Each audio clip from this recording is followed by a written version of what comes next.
So this video has been requested for a long time. I haven't gotten around to it just because I've been busy with a lot of other things. And I figured it might be kind of a longer video. We'll see how it goes. But my first BTZ video talked a little bit about how I prepared long-term, way in advance, as far as getting ready for it and what kinds of things will help you be competitive. But this video is going to focus more on the short term. Let's say you've got BTZ next week and you're trying to figure out exactly what to expect on the board. This is going to be my experience with it, and again, everyone's experience is going to be totally different. The couple days leading up to BTZ, what I was doing was studying a lot. I was in the PDG, which is what you're going to be studying in preparation for your BTZ boards, a lot. And I had one person that I studied with who was going up for BTZ as well. And ironically enough, she and I were the two people that won. So I would definitely suggest getting a study buddy to help you kind of get prepared.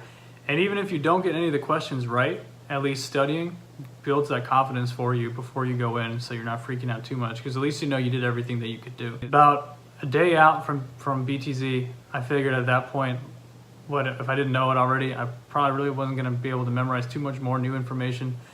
And the day of, I have my blues ready to go. I go in to work, get my uniform looked over, and I was so nervous. I go into work, get everything looked over by like probably 5 or 6 different NCOs looked over my uniform.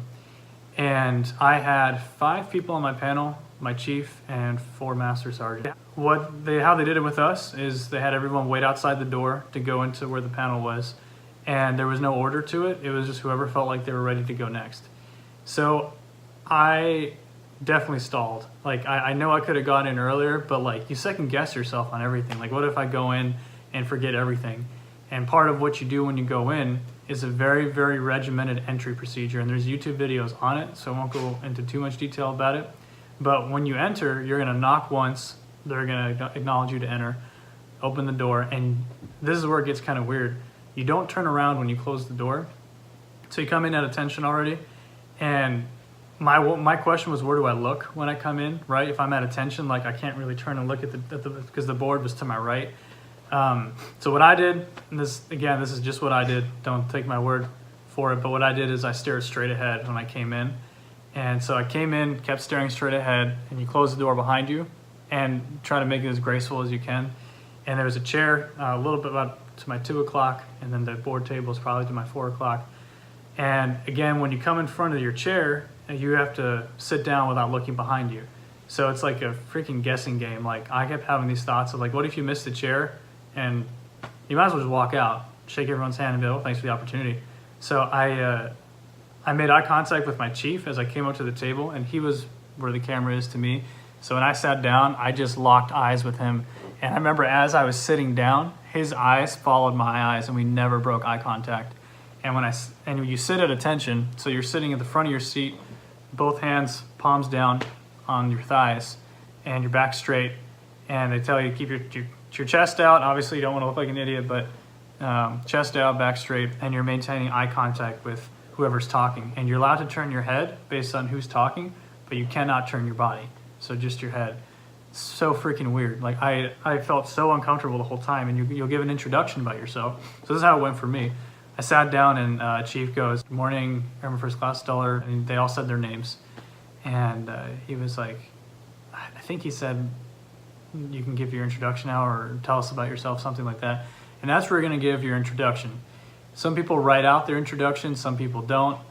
And what it essentially is about a minute or so of you telling a quick bio about yourself.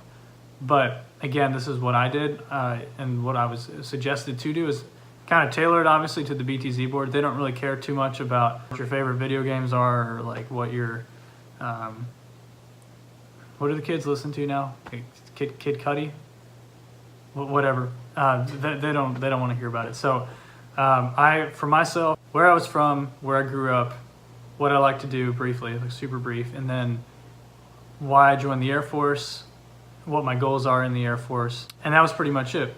And so I finished, and I remember I felt like my face kept twitching because you're so like, that's just so weird to me, sitting that still for so long. They asked 3 questions, and from what I understand, that's typical, 3 to 5 questions from the board. And my first question was, who invented the first backpack-style parachute? I don't even remember reading that in the PDG. And I had studied like rank structure, and then all the way through like how many ribbons can you have on your blah, blah, blah, inches, whatever, how many of this can you have, what is the guidance on this type of clothing.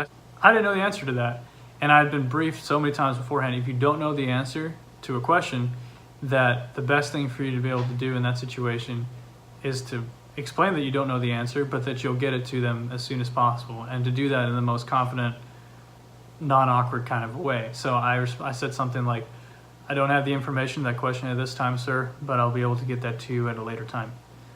And they said, okay. And then they asked me the second question. During which situations can you wear headphones while walking outside in uniform? I knew one of them, which made sense, was in an emergency, and that's all I knew. I thought there was only one.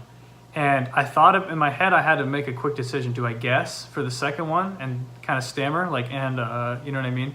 Or just say I don't know. So that's what I did. Another important thing I forgot to mention is you restate the question back. So you gotta make sure you do that. So I repeated the question back and said that one of those times was during an emergency, but as for the second time, I would have to get information to him at a later time. And by now I'm like, yeah, I didn't win. There's no way. Like I knew 0.5 out of 2 questions so far. And then the third question, I don't actually remember the exact question, but it had something to do with, I want to say it was the Air Force symbol and what it represents. There's different parts of the Air Force symbol represent different things. And I said, again, I don't have the answer to that question at this time, but I will get it to you at a later date. And then I was like, okay, yeah, I'm done. Like, there's no way. And then they were like, all right. And then you give a quick outro basically about yourself, like a conclusion.